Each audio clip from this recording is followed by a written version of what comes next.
Hi, everyone. We are so glad that you have decided to take some time away from the things that are more important to you, but to join the South Carolina PTA to learn more about the bylaws changes and how important the bylaws are. My name is Devan Trigiani. I am the current state PTA president for South Carolina, and I welcome you. Thank you again. I can't express enough with all the things that are going on during this time as we make this transition to move more digitally and learn to navigate this digital world. Thank you for being here.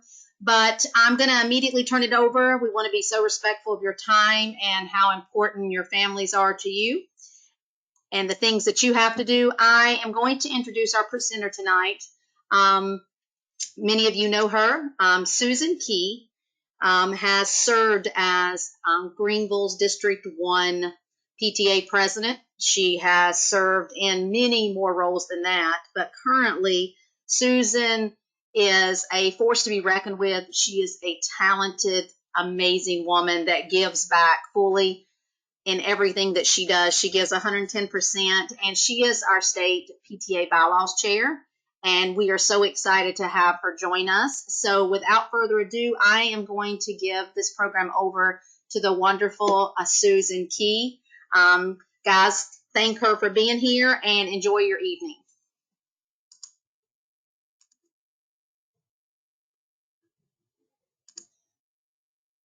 Appreciate that. Devan is going to be monitoring the chat. So if you have a question anytime during this presentation, please feel free to ask that question, and Devan will make sure that I stop and address your question. Again, we are so thankful that you are here tonight. We're going to go over some basics about bylaws, standing rules, and procedures. And then we are going to go over the bylaws changes that just came into effect with your new local unit bylaws. So again, we are very aware of your time and we don't want to waste it. So I'm going to go on and begin.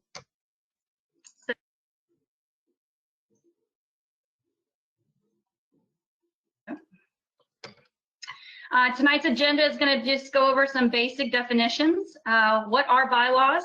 Why are they important? The bylaw renewal procedure that is normally in place, and the bylaw renewal procedure that we are dealing with right now during COVID. We're going to talk some about standing rules and procedures, what they are and why you would need them. And then we'll go over the newest changes to the local unit bylaws.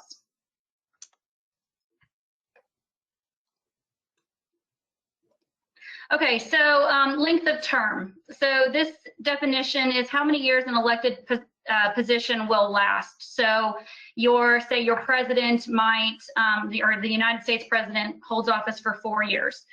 So your president of your local unit might be able to run her term, or his term might be 1 year or 2 years.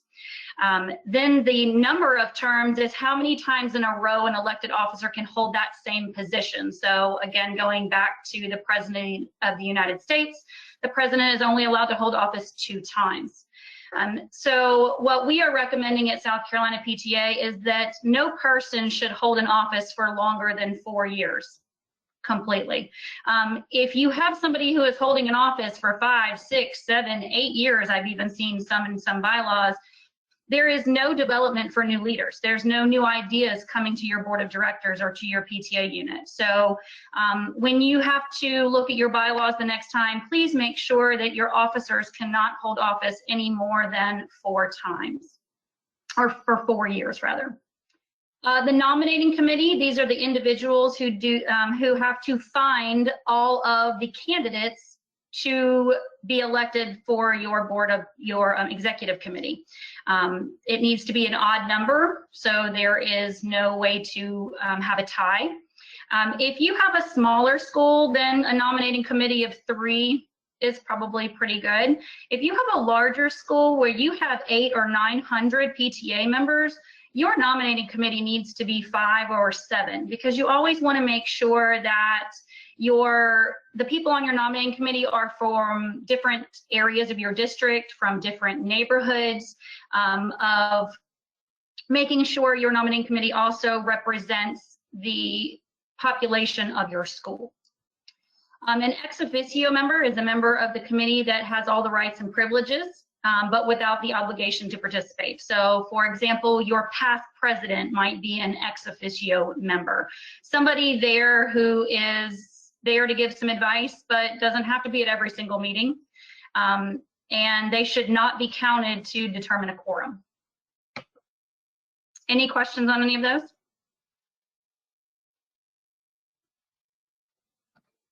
Oh, sorry, I keep hitting the wrong button here. All right, your executive committee. The executive committee is made up of individuals who were actually voted into office. So this would be a president-elect, your vice presidents, your secretary, and your treasurer or treasurer-elect. So that is your executive committee. Your board of directors includes your executive committee and all the chair people and members of standing and special committees. Also, your board of directors includes your principal or a representative appointed by your principal. If you can have all of these, you can have a principal and a teacher, but they're only going to get one vote because they are considered one member of the board of directors. Your president-elect is the person who's elected to succeed the president. They will automatically become president when the president's term ends, whether that be in 1 year or 2 years, however your terms are set up in your bylaws. And then standing committees, these are the committees that are active throughout the year, almost every year. Like you might always have a membership committee or a programs committee or a hospitality or an advocacy or health and wellness. These committees go year after year after year after year, and they do have to be listed in your bylaws. Now, a special committee can be called at any time. It's usually for one purpose or 1 year. Some examples included might be a business issue that needs to be addressed, something that's happened specifically in your community, such as maybe you've decided to have a COVID committee on your board of directors for this year, just to help with all the different changes. So those special committees usually do not run from year to year. They're just there for a one-time purpose. Quorum is the number of members needed to vote on matters of business. You have to have a quorum in your board of directors meetings, and you have to have a quorum in your general membership meetings. Those are determined by your bylaws, and we will discuss that a little bit later when you see the new format that we're using. Date of approval is the date that the general membership of the local unit or district PTA approved your bylaws. Your bylaws will then last for 3 years. That date will be listed in the top right-hand corner of your bylaws, along with my signature, at least for the next 2 years, as I'm the bylaws chairperson. And it is very important that your bylaws have that date of approval and signature on them. If they do not, they have not been approved by the state. So please, in the next 1 or 2 days, if you get a chance, check your bylaws. If it does not have a date of approval and a signature from the state, then they are not approved by the state, and you need to send those to me. The bylaws also have to be signed on the last page by the president and the secretary. This is very important so we understand who was president and secretary at that time. If for some reason you don't have a secretary, then your vice president or a treasurer may sign this instead. And it's very important for us to have your contact information in case we have a question that maybe you send us your bylaws for approval and we have some questions or something we feel you need to address. So it's very important that we have contact information for the secretary, the president, pretty much your executive committee. Okay. Any questions at this point? Yes. Tammy would like to know, the board includes members of the committees as well as the committee chairs. That is correct. Your board of directors includes the committee chair people and their members. Where do we submit the bylaws? Any other questions? Yes. Where do we submit the bylaws to get the stamp? You will email them to bylaws@scpta.org. And one of my goals as the chairman this year of this committee is to make sure your emails are answered as soon as I possibly can. My goal is 2 business days. Please understand, though, that as all of you, I am a volunteer, and I will try to get to them as fast as I possibly can. That's it right now. Okay, thank you. Okay, so what are bylaws? Bylaws are the documents that contain the basic rules relating principally to the parliamentary procedure that you have to follow as a board. Every level of PTA, from the national PTA to the state to the local, have to operate under approved bylaws. Bylaws are one of the most important legal documents of an organization, and it protects the organization and its members because it tells you exactly how the organization is supposed to run. And local, district, and regional PTA units are linked to the South Carolina PTA, which is linked to the national, where we are all chartered through.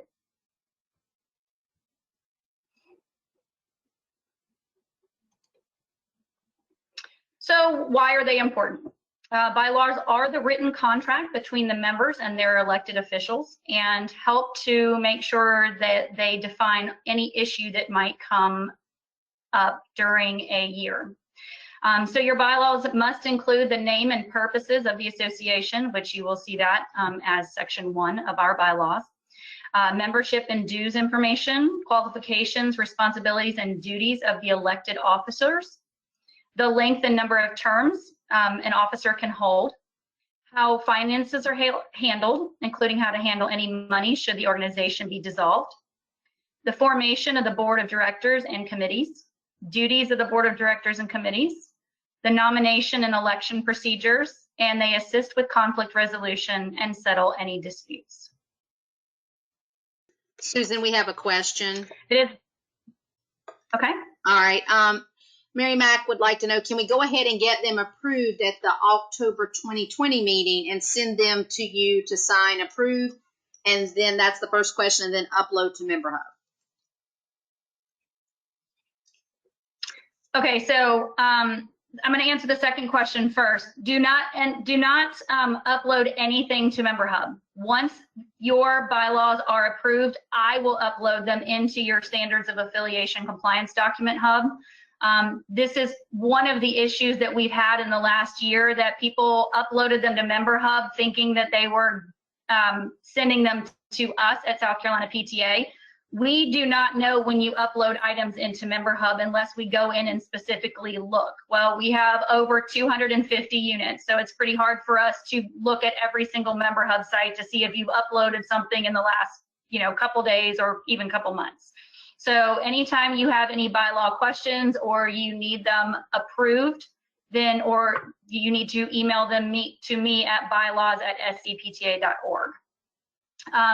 As far as any bylaws that you might be dealing with right now, if your bylaws are expired and you need to renew them, we are still under the decision by the South Carolina PTA Board of Directors that these votes need to go through the South Carolina PTA online voting requirements. Unless your school is having a full general membership meeting in person, then we need to vote through a online voting link.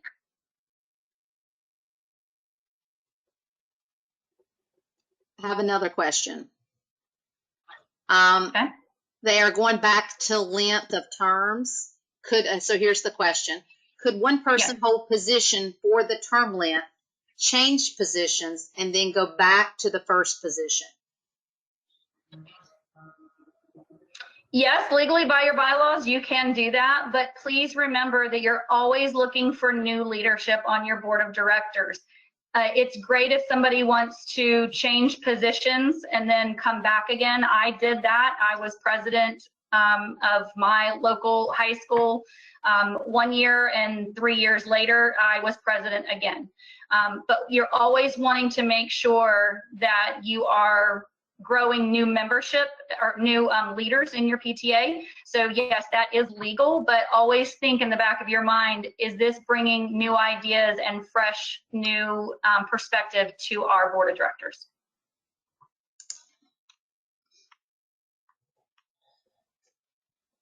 Okay, you can go ahead. We're going to move on with the presentation. Okay, some important things to remember. Remember to keep your bylaws relevant to your association. The bylaws that you must use are designed by South Carolina PTA, but there are blanks in there that you can use to make that relevant to your association. And again, we can discuss that when I show you the new format. Always make sure that they are clear and concise in content and meaning. They must be voted on by your general membership. This is one of the things I've seen just in the couple months I've held this position, that people are sending me their bylaws and the minutes from the board of directors meeting. That is important. I do need to see that your board of directors has approved these bylaws, but I must have a general membership vote to approve your bylaws for the next 3 years. So this is why at this time, during our COVID time, we are requiring an online vote through South Carolina PTA so we can verify voting. In normal times, you would post them for you would post your bylaws for review for 30 days before voting. Again, now it's a little bit different, and I'll go over that in a moment. Bylaws are always going to be the answer to any conflicts or disputes that are brought up within your board of directors, or even from your general membership, or even your principal. Your principal might say, hey, I want you to do this, and you can say, well, unfortunately, our bylaws do not allow that. So it's always going to be there to settle those disputes. Bylaws will always supersede standing rules and procedures. Standing rules and procedures we'll talk about in just a few minutes. Your bylaws must be current at all times. South Carolina PTA bylaws must be renewed every 3 years. I highly suggest that before your bylaws expire, about 3 months before that, you need to start the process of reviewing them, your board of directors voting on them, then your general membership voting on them, because you don't want to start the process the day that they expire, because then you are no longer in compliance. So please make sure that you check your bylaws, see how long, or see their expiration date, and then make sure that you are starting the process at least a couple months beforehand. Most importantly to remember about your bylaws, they are required by the IRS for you to be recognized as a 501c3 nonprofit association. So all 501c3 nonprofits must have bylaws. Any questions? There is one, let's see. If we have an email showing approved, but do not have a copy of the signed document, but it shows on Member Hub that it's uploaded and approved, how do we get a copy of the approved bylaws?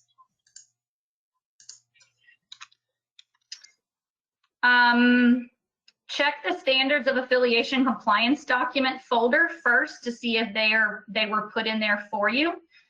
If not, please email me specifically for your unit, and I will get with our students in the office in Columbia, and we will try to get you a copy.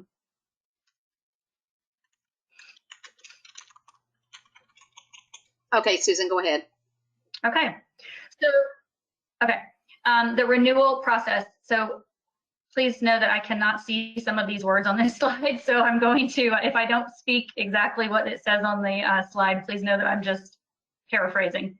So the renewal process, our normal renewing process, which would happen any other time other than COVID right now, your board of directors or a bylaws committee reviews the bylaws for any changes. Then your board of directors votes on the changes. You must have a 2/3 majority vote to allow that vote to pass. The secretary or president sends the bylaws to bylaws@scpta.org for a preliminary approval. This is something new we are doing. What I'm finding is that people take their bylaws, they approve them by their board of directors, they send them to general membership to be voted on, then they send them to me, and I find major issues in them that have to be addressed. And then after changing that, then there has to be another general membership vote. So what I'm asking is, please send me the preliminary, or send me your bylaws. I'll do a preliminary review of them, tell you if there's anything I feel you need to address. And then at that point, then we can send it out for a vote, okay? So board of directors must address any issues found by the bylaws chairperson. The board of directors would normally post the bylaws for 30 days for general membership to review. You would post them on your Facebook site if you have one. You would post them on your website. You might email them to parents. You might put them in the front office of the school. Anywhere that you see people, you know, your general membership going, then you need to post them for 30 days. Then your general membership vote on your bylaws will pass with 2/3 vote of the membership, a quorum having been met. Meaning, if your bylaws state that your quorum is 30 and you have at least 30 people there, then you only need 20 of those people to say yes to make the vote accurate, okay? If you, for some reason, have a general membership meeting and you do not meet quorum, you cannot vote. You would have to email me and I will discuss with you what your next steps will be. But in normal times, when you have a general membership meeting, you must meet quorum. So your minutes need to say quorum was met, and then how many people voted yes and how many people voted no for the bylaws changes. At that point, your secretary sends the bylaws and those general membership meeting minutes to bylaws@scpta.org for approval. Please do not just send the bylaws, because my next email will be, I need the general membership meeting minutes to show that your general membership approved the bylaws. And then the bylaws chair will upload the approved bylaws to Member Hub. I also email them to you. And your secretary will need to upload the meeting minutes to Member Hub. Okay. Now I'm going to go over the COVID procedures before I take any questions, and then I'll take any questions that you might have at that point. Okay. Susan. So pretty much all of it at the very... Go ahead. Yes. Keep going. I'll come back to the question. Okay. Okay, so bylaws renewal procedures right now during this time, okay, pretty much is the same in the beginning. Your board of directors or bylaws committee reviews the changes. 2/3 majority vote of your board of directors is required to pass the vote. Secretary or president sends those bylaws to bylaws@scpta.org for a preliminary approval. If everything is great, then we can move on. If there are anything that I feel you need to address, then I will send them back to you with specifics, okay? So this is where this item, line item number 5, this is where it changes. Once I've done the preliminary approval and I feel that they are accurate, then the secretary or president will request an online voting link. Your bylaws will be embedded in that link, so you don't have to send them to general membership. They'll actually be in the link so people can see them. Your secretary or president emails the voting link to all members through Member Hub. Okay, now this is important because only members are in Member Hub, so we know that that is an accurate vote of general membership. After 15 days, the secretary or president will review the voting through the Google link that is sent to you from the South Carolina PTA office. At that point, if you have met quorum and your bylaws have passed, we'll write voting results in the format provided by us, and I will email that to you. Then the secretary or president sends the bylaws and the general membership voting write-up to bylaws@scpta for my approval. And then the bylaws chair, myself, will upload those approved bylaws to Member Hub, and the secretary will upload the meeting minutes or the voting write-up to Member Hub. And I will take questions now.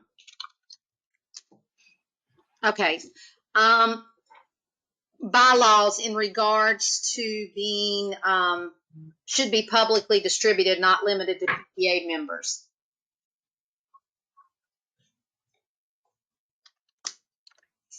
The bylaws would be presented to, has to be visible by your general membership. So if someone asks, you share them, That right? is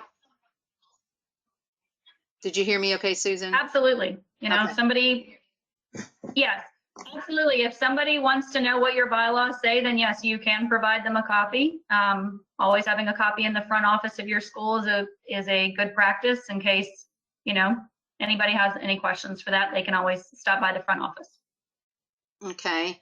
Next one, is it okay for the treasurer to take care of all the uploading, voting, etc.? I've seen this quite a bit, and I'm not sure why the treasurer would be in charge of bylaws. If that's who you want to deal with it because they have more time than the secretary or the president, to me, it doesn't matter who sends me the emails, as long as the secretary and president have, signed the bylaws and they, you send me the board of directors minutes that says the whole board has approved them. It doesn't matter to me. It's just customary for the president or the secretary to do it, or a vice president, but it doesn't matter to me. Okay. Next question. Can you remind again what quorum is? So quorum is the number of people you must have to take a vote. So for example, when the board of directors is approving the bylaws, changes, 2/3 majority vote of the quorum, which is the number you have in your board of directors. Quorum, when it comes to general membership, is the number that you need for voting rights. Okay, so if you have a general membership meeting and you have 30 people there and your quorum is 20 or all the way up to 29 or 30, then you can conduct business. If your quorum is 30 and you only have 20 people there, then you cannot conduct business at that time because you do not have quorum. And again, if that happens, then email me and I will be happy to let you know what your next step would be. Okay, one more question before we move on. Can you clarify that the bylaws chair uploads approved bylaws to Member Hub, or SCPTA does that?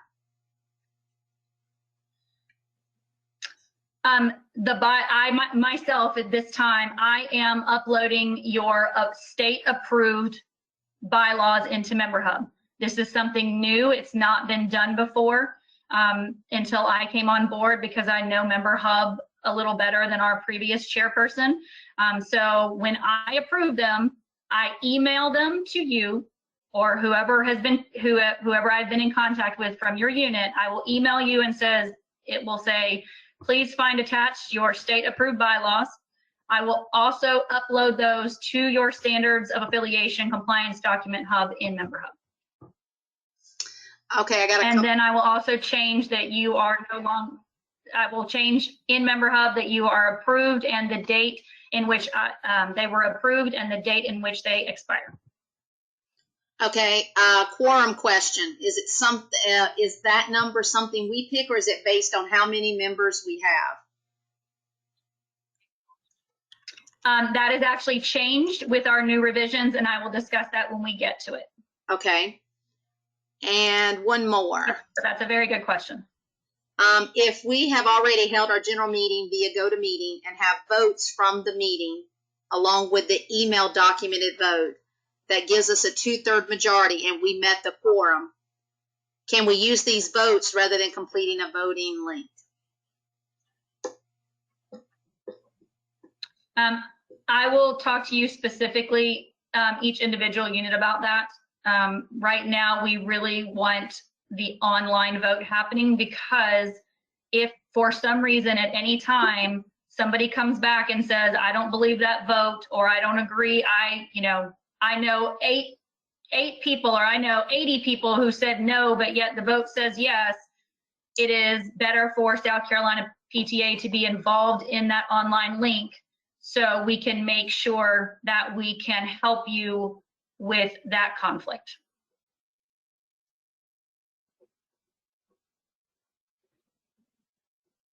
All right, one more, Susan. So a general membership quorum needs to be met before sending to you for the initial approval. Then quorum needs to be met again when the general membership votes via the link you sent out, correct? No, you do not have to have, you have to have quorum for your board of directors, and then who approves the bylaws originally, and then they send them to me for a preliminary. So you have to have quorum for your board of directors, and then after I do a preliminary approval, then you will have to have a general membership meeting where you will meet quorum, which is defined in the bylaws.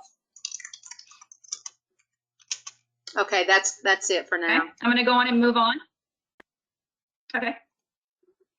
All right, standing rules and procedures. This is a big question that PTAs have asked, like, what are they? Do we actually need them? So I'm going to go through these. Standing rules and procedures are related to the details of the administration of how you are conducting business rather than the parliamentary procedure, which is what bylaws deal with, okay? They remain in effect until rescinded or amended. It does not bind future sessions. So meaning that standing rules can be changed at any time during the school year, and they should be reviewed when new board of directors come in each year, okay? They are unique to each unit, and they do not need to be sent to us at the state. They are specifically for your unit, and we do not approve them. That is something that is approved by your board of directors. So why do you need standing rules and procedures? Well, they help the association run smoothly. They define more clearly what is written in the bylaws. The bylaws are meant to be general. Your standing rules and procedures would be more specific. They help with the efficient transaction of business. They help to ensure the orderly and successful transfer of duties and books from the outgoing officers to the incoming officers. They are more flexible than the bylaws and can be adapted or amended at any time by a majority vote of the board of directors. Most importantly, they never supersede the bylaws. So your bylaws cannot state something that is in direct conflict with your bylaws, okay? Your standing rules and procedures cannot conflict with bylaws. Bylaws will always supersede them. And yes, every PTA or PTSA should have a set of standing rules and procedures. So I'm going to go through some examples of what that might look like, okay? So how a deposit is made for your unit would be something that you would do in a standing rules and procedures. So for example, what happens at the end of an event at night, okay? How many people are going to count that money? How is that money going to be deposited? Is it somebody, can the committee chair do that? Does the treasurer have to come get the money to deposit that? It would be very specific to your unit how deposits are made, okay? You might have a standing rule and procedures about the process used to check out a credit card from the treasurer. So if your unit has a credit card, what is the procedure to get that credit card? Who can have the credit card, okay? Does it have to be the chairman of the committee, or can it just be a member of the committee that comes and gets the credit card? What can the credit card be used for? What is the procedure for approval before they can use that credit card? Those are all things that could be in standing rules. Your standing rules might detail more responsibilities for each officer. Your bylaws are very general. They're meant to be that way when it comes to responsibility of officers, but if you have something more specific that you want each officer to know is their job before they accept the position, then that would be a good thing to have a standing rule about. How minutes should be written up for each meeting, okay? This is very important. Our minutes must include this, this, this, and this, okay? Your standing rules might determine that. Determine when the standing rules and procedures are reviewed each year. Again, we recommend your standing rules and procedures be reviewed at the beginning of each year when your new board of directors starts meeting after July 1st. That way, everybody understands what the rules are or whether you want to change any of those rules. Your standing rules might help provide the procedures on how students are appointed to a PTSA board of directors. Okay. If you are a PTSA, that is Parent Teacher Student Association, and most units then have a student on their board of directors. But how is that appointed? Who is it going to be? Okay. How long do they sit on the board? Those are things that your standing rules could delineate. And how the nominating committee is formed. Okay. Again, as I said previously, your nominating committee should be should represent your school population. So standing rules might say, well, we have to have each person from on our nominating committee must be from a different neighborhood in our school district, or they must be part of, they must have been, a member, a general membership member, anything like that. So those are how standing rules and procedures. Those are some examples. Any questions? Susan, there was one that came up from Henry about, I did not know that the PTA can have a credit card. Henry, the state has a credit card, and we have not really researched that fully. I know that there are some situations where there are high schools that have credit cards. The South Carolina PTA is fully vetting this process. We know we live in the 21st century.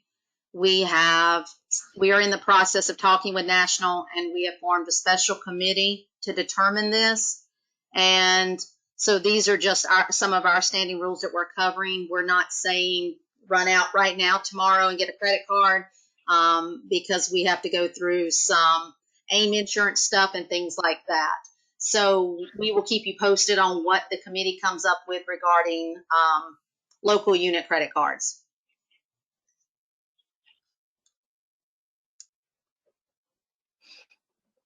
Go ahead, Susan. Okay. So now we're going to go through the newest changes to the local unit bylaws. Okay. One of the things we need you to make sure you clearly understand is that if you have current bylaws that are approved and still are not going to expire for quite a while, you do not have to change to the new revision format, okay? But you do have to understand that you are under obligation to follow the new local unit bylaws, okay? They were approved by the South Carolina PTA board at our last meeting in September, earlier this month. So it will be very important when your secretary holds a copy of your bylaws, your current bylaws, that they also have a copy of the new revised edition. And you will know that because at the bottom, it will say revised in 9/2020, okay?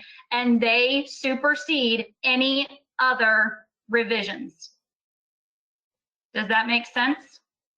Any questions about that?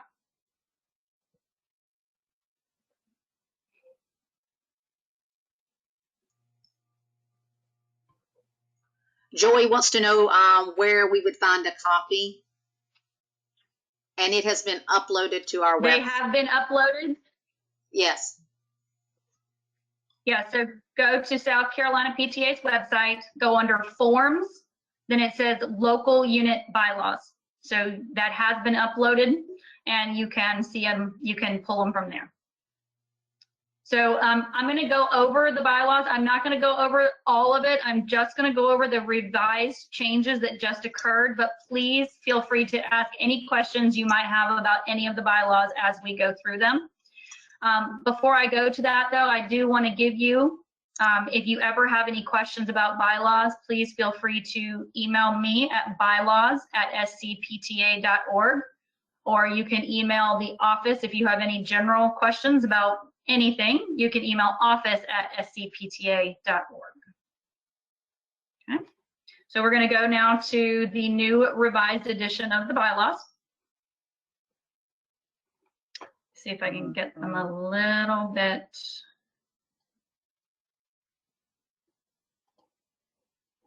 I'm going to zoom in a little so we can see them a little bit better. Oh, that might be a little too big. Wait just 1 minute.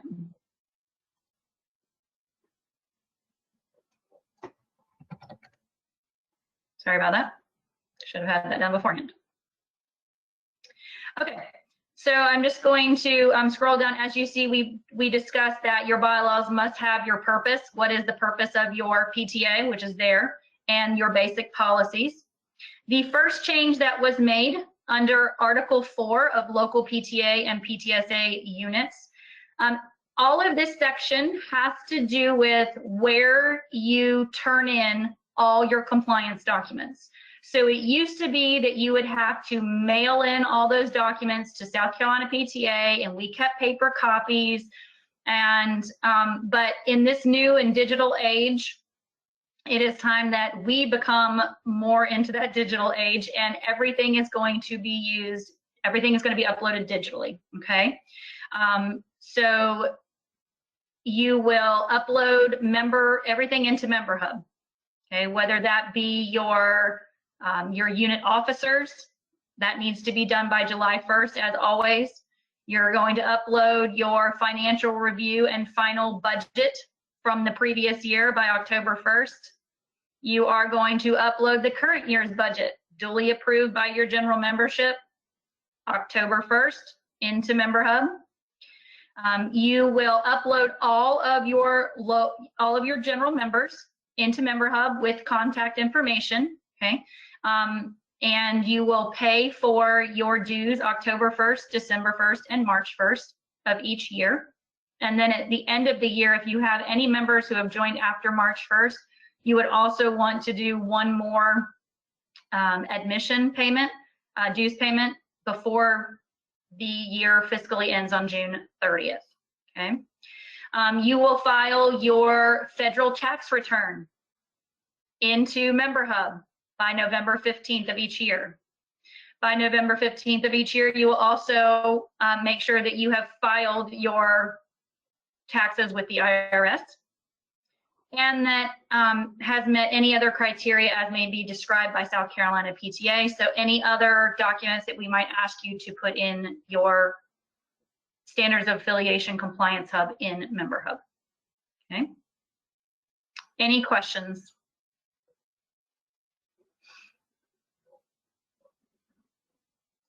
Okay. The next section that has changed, this was an addition, okay, to, let's see, this is section 4, or Article 4, section 4C. If for some reason your PTA decides no longer to be a PTA, you are going to dissolve your PTA, there are certain things that you have to do. You have to yield up and surrender all of your books and records. You have to cease and desist from further use of any name that implies or any that applies that you are in association with the National PTA or South Carolina PTA. You have to carry out promptly, under the supervision and direction of the South Carolina PTA, the following actions: close the local unit account and provide the final bank statement to South Carolina PTA. File your last tax return with the IRS and provide a copy to us. The South Carolina PTA will contact the IRS and the South Carolina Secretary of State to have your EIN number revoked.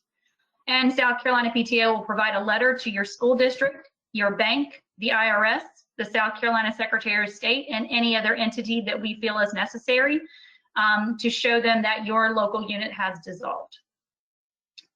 This is just simply, this has always been in our bylaws, but we have just added in specific items that would need to be done if your PTA decides to dissolve. Any questions? We hope this never happens, by the way. Okay, section 5 says that if you do decide, if your unit does decide to dissolve, it is not the decision of the board of directors. It is the decision of general membership, okay? This is not something your board of directors can do all by themselves. It has to be done, it has to have a vote by general membership to say, yes, we want to dissolve our unit. And membership is comprised of your board members, your parents, and your teachers. And all members must have the opportunity to vote. Okay, so this is not something that you would just call a select few people that you know say they want to dissolve and say, okay, this is our decision. It has to be a vote from all members, and all members have the opportunity to make that decision together. Okay. Okay. As part of membership and dues, this is something that we have changed on advice from our units, and so we want to make sure that you understand what these changes are. Okay. Article 5, Section 4, each member of a local PTA shall pay such annual dues up to a certain amount. Okay. So this was changed because some of you know last year National decided that they wanted to raise their dues, which meant that was going to affect every unit in South Carolina PTA if they needed to up their dues to cover those costs. So we have put in the phrase up to the amount of money that a person has to pay to join a local PTA. Okay. Also, we know lots of you, a lot of units are wanting to do family memberships or discounted memberships. That is fine. We don't have a problem with that. We have added that in, that family membership will cost up to, again, whatever amount that you put in there. But please understand, when you report that membership, you must report every single person in the family. So if you are selling a family membership of 4, then all 4 of those members must be entered into Member Hub with contact information, except for students. You know, we don't have to have contact information for them. Okay, this is a regulation by the federal government for 501c3s. You must maintain a membership list, a full membership list, not a family, but each individual person. Okay, that is part of a 501c3 regulation. That is why you must report each member of the family. Section 5, the state and national portion of dues paid by each member shall be set aside by this association and remitted to South Carolina PTA through Member Hub on October 1st, December 1st, and March 1st of each year, as stated by the bylaws. We no longer require a membership report. For those of you who might have been in PTA for multiple years, we used to have to fill out a report every month to turn into South Carolina PTA. We no longer have to do that because your members are entered into Member Hub, and therefore if the federal government comes to us or the IRS and says, hey, we need a list of those members, it's all there ready for them. It's also easy because those people are in Member Hub with contact information, and you can email them as a unit. So there's lots of benefits to having everything in Member Hub. Section 6.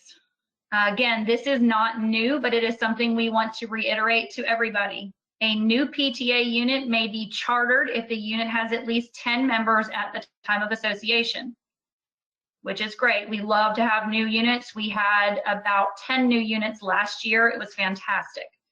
But to continue as a PTA in good standing, you must have a minimum of 25 members per year. Okay, except for organizations such as preschools or schools who have an enrollment fewer than 200 people, 200 students rather, okay? Those PTAs must maintain at least 10 members per year. But in that situation, we have added in this special circumstance, these requirements must be in conjunction with the South Carolina PTA president, and a document waiver for that 1 year must be signed by the PTA president and must be kept on file with South Carolina PTA and in Member Hub. Okay, some of you probably don't have to deal with this. You have many more members than just 25, but for any of those new members, a new unit coming in, this is going to be very important. All right, Article 6, officers, elections, qualifications, and vacancies. We had added in the elected officers of the association shall be president with an S. Several of you wanted to know, could you have co-presidents because your PTA is so large, you need multiple, you want 2 people to be co-presidents. Yes, you are allowed now to have co-presidents. This is something that we had not done previously because of AIM and insurance, but AIM has now confirmed that you can have co-presidents. Then you will tell us how many vice presidents you have. You know, you might have a VP of Ways and Means, you might have a VP of Membership, whatever those VPs are, you would put in how many you have. You may have a president-elect, okay? If you don't, that's okay. You can still have vice presidents. You need a secretary and you need a treasurer. You can have a treasurer-elect also. This is something that has become more prevalent in the last couple years, and South Carolina PTA is fine with you having a president-elect. Sometimes it makes it a lot easier because that is a big job. And if you have a a treasurer-elect, I apologize, a treasurer-elect, then that person is kind of just following the treasurer throughout the year, understanding what the procedures are, and it makes it a much smoother transition when the treasurer leaves. The treasurer-elect then becomes the treasurer. All of these people shall be referred to as the executive committee, but please note, co-presidents and other co-offices are only allowed one vote. So if you have co-presidents, only one of you can vote in a board of directors meeting, okay? That decision needs to be made at the beginning of the meeting. Who is going to vote for the president position, okay? Who is going to, the treasurer-elect is allowed and may serve on the board of directors with full board privileges, including a vote, but does not serve on the executive committee, okay? Any questions about that? Because that has been a change, and we've done that because our units have asked for it. Okay, let's see, not regarding the bylaws, I'll address this one. So sorry about that. Okay. Okay. Section 2 of that same article, executive committee officers shall be elected in the month of whatever month you decide by a vote of the general membership. Again, elected officers must be voted on by general membership. Okay, the nominating committee will bring the slate of officers to the board of directors. The board of directors will approve them. You will put them in front of general membership for 30 days, and then a vote may occur from general membership to vote in your officers. Section 3, letter F, has been added because of our COVID times. Online voting may occur, but must be done through a secure link provided by South Carolina PTA. Voting results must be added to the general membership meeting minutes. Again, if you have to have a vote during this COVID time, we will email you the format in which you need to do your write-up for your online vote.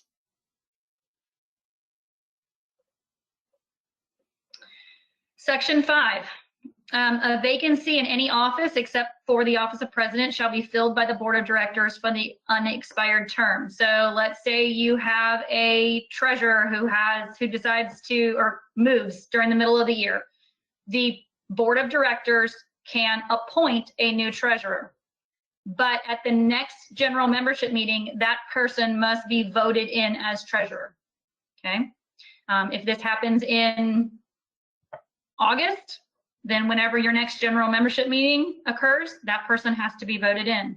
If it happens in March, at the next general membership meeting, that person has to be voted in, okay? So the board of directors can appoint any person into those positions, but they must have a general membership vote as soon as the next meeting occurs.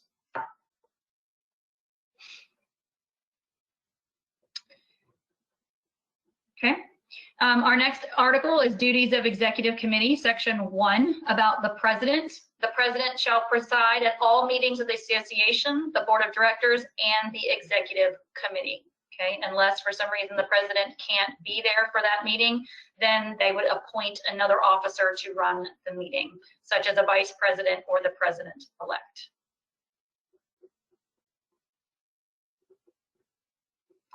All right, Article 8, the board of directors.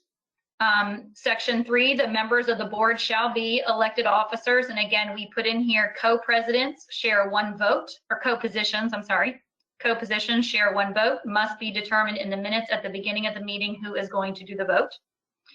And section 3, the principal of the school or a representative appointed by the principal sits on the board of directors and they have one vote. So if the principal comes and a vice principal, then they still only get one vote. Section 5, if any member of the board of directors ceases to meet the qualifications or ceases to fulfill the duties of the position, and the board of directors wants to reappoint that position, it is going to take a 2/3 vote of the board of directors, a quorum having been met, okay? Quorum of your board of directors is your whole board of directors. If you have 23 people on your board of directors, then you must have 2/3 of them vote to cease that position.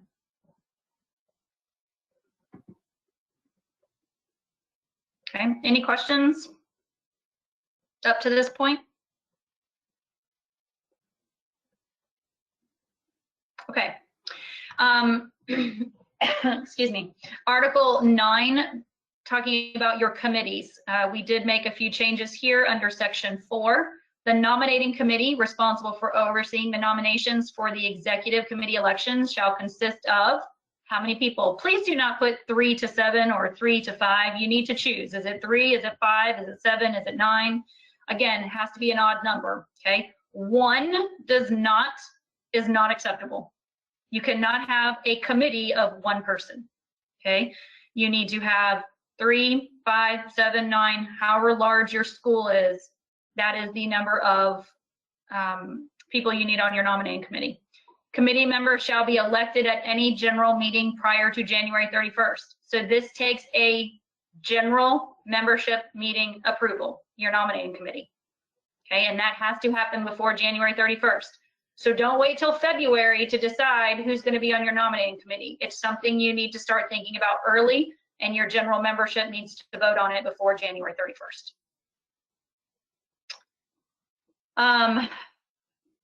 As far as section 5, talking about the financial review, the committee shall consist of 3 members selected by the board. They may not be signers on your account, on your bank account, okay? And all of that, the financial review and checklist must be uploaded into Member Hub no later than October 1st. All right, Susan, a couple questions.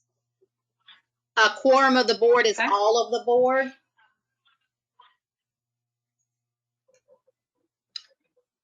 The quorum would, depending on the bylaw, it would be 2/3. The quorum would be 2/3 of the board of directors. So if you have 30 people on your board of directors, your quorum would be 20.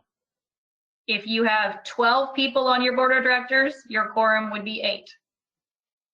Okay. It's individual to each unit on depending on how many people they have on their board of directors. Okay, the next one, for the nominating committee vote, do we need to use SCPTA as well to conduct? I think she means... I would say at this point, yes. Oh, go ahead. No, I'm just wondering, is she talking about selecting the nominating committee, or is the nominee... Katie, you might need to type in a little bit more, and we'll come back and address it. Go ahead, Susan. Okay, we're going to go ahead and move on then. Section 11, meetings of the general membership.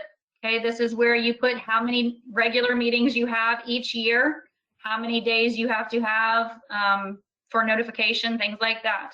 This is the biggest change that we made, and we have determined this because of a very important policy that we understand memberships change, especially this year. A lot of our units are down on their members because of COVID. So we have put this in.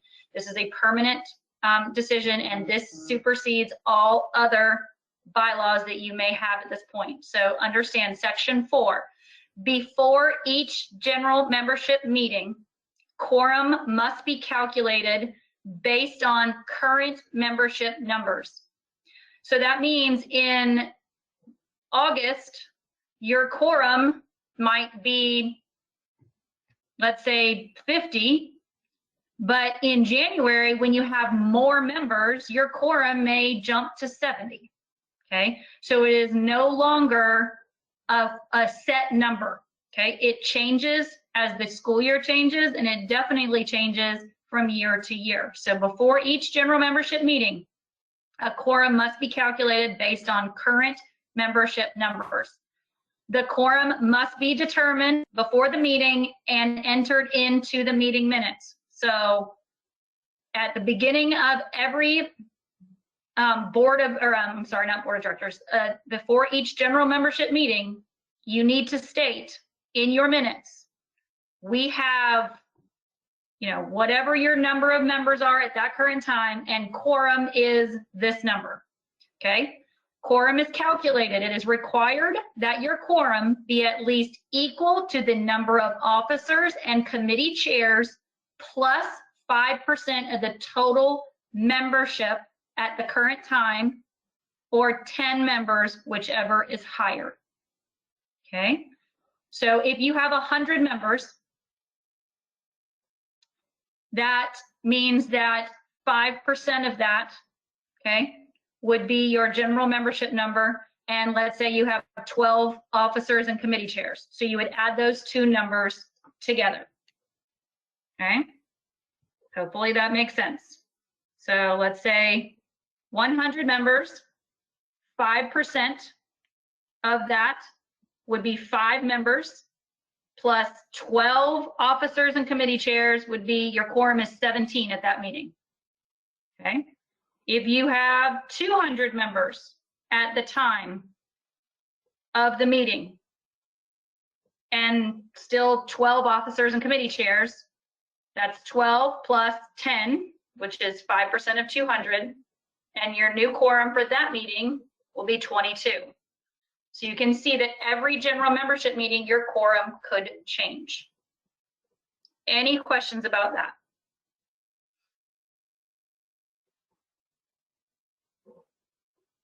Okay. This is going to be very important.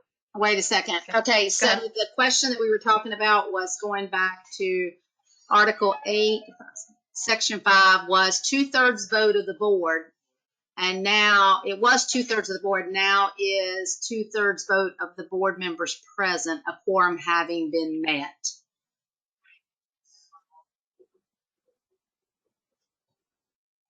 Correct.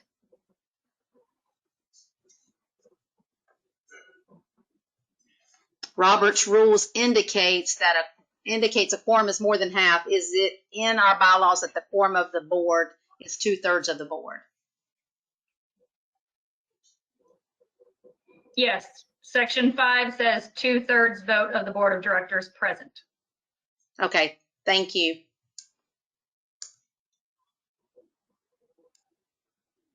Okay, any questions about quorum or anything else that we have discussed previous?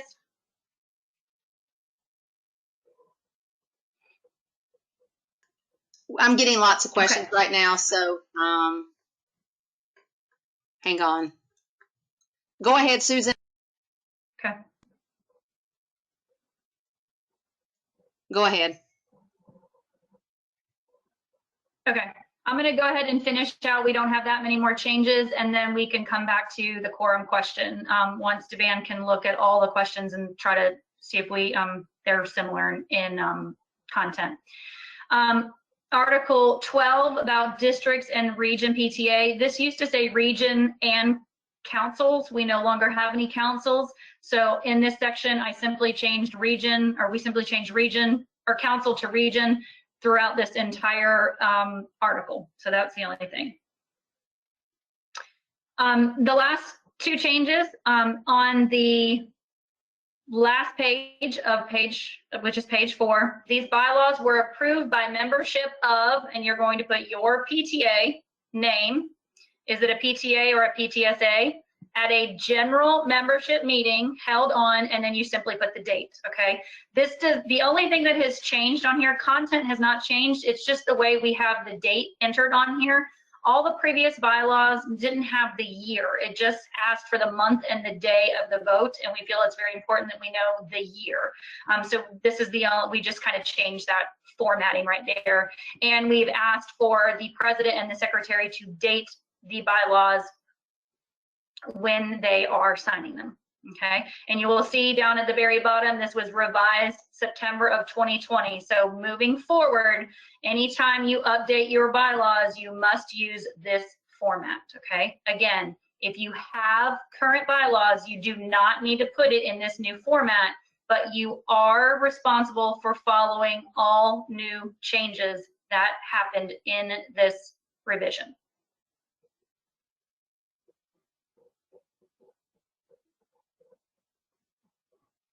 Any questions about the presentation, any of the changes in the bylaws? Okay, we got a couple. In a PTSA, students can be members. So are the students counted in this number, or just parent memberships? No, students are counted. If they are a member, if they paid to be a member, they are counted in the membership. Okay, what is the quorum for the board? Susan said the board quorum is 2/3 of the board. Is that in the bylaws? Yes. When you're making a vote, yes. When you're doing a vote, 2/3, it's usually mostly 2/3. There's one part in here on the bylaws that says just a simple majority, but the bylaws where they specifically say 2/3 vote, then that is your quorum for your board of directors. And it's going to change for every unit because not every unit has the same number of board of directors. That's why we do not give a specific number. We just say 2/3. Okay. Mary Mac and Tammy, let me know if that did not answer your question.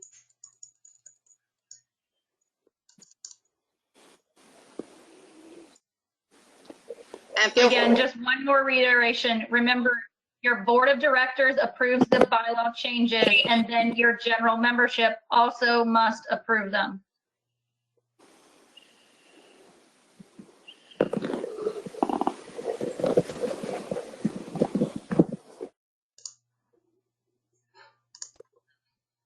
Okay. I don't see any more questions. And we will. Okay. We will publish this presentation. So for those of you who might want to go back and review any of the PowerPoint, we will present, or we will have those on the South Carolina PTA website probably in the next week or so. Yeah. Or if you please encourage anybody who was not able to attend tonight to make sure that they review that presentation. Okay, so a question just popped up. So we started in February 2018.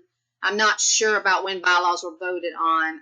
I don't know that they were ever sent to state for the approval. Do you recommend we vote on new ones? Please email me what you have now so I can look at them. And then we can see if possibly we have an approval that just maybe you didn't get a copy of.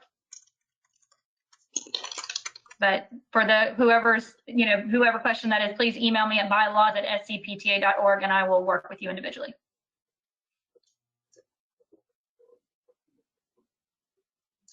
So far, that's it, Susan. Okay, well, everyone, thank you so much. I greatly appreciate you being here tonight. If you have any questions, we are here to help. Again, I will try to answer your emails within 48 hours. Again, try my best. I do have a life outside of PTA like all of you guys, so I do try to get to them as fast as I can though. It is 8:08, so we're just a few minutes over our 1 hour time limit, but appreciate you being here tonight. If you have any questions, email me, and I hope you have a great evening. Oh, Thank Susan. you. Bye-bye. Susan, can you answer one more question for me? What if we don't get a quorum on our meetings? Absolutely. If you do not have quorum, please email me and I will give you your next step. Okay, perfect. Okay. But understand, depending on, understand this new bylaws, this new quorum has come into effect. So if your quorum used to be 23, but your membership is down, your board of directors is down, you have to recalculate your quorum. So hopefully that will help you make sure you get quorum. Okay. Thank you, Susan, for doing all this for you, for us, for you, for everyone. No problem. Glad to help. We're here to help you guys. So just give me an email if you need any questions, if you have any questions.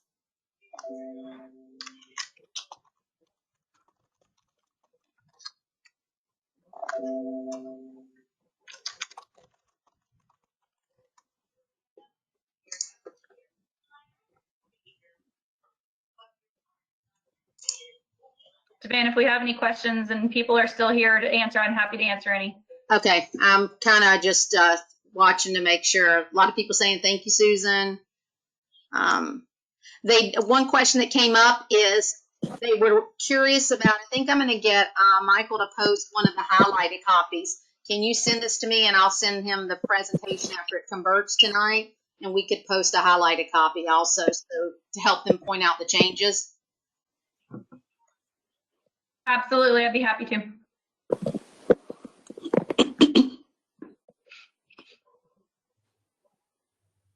All right, I think I am going to call it, okay? Okay, sounds good. All right, thanks. Have a good night. Thank you, Susan. Oh, you're so welcome.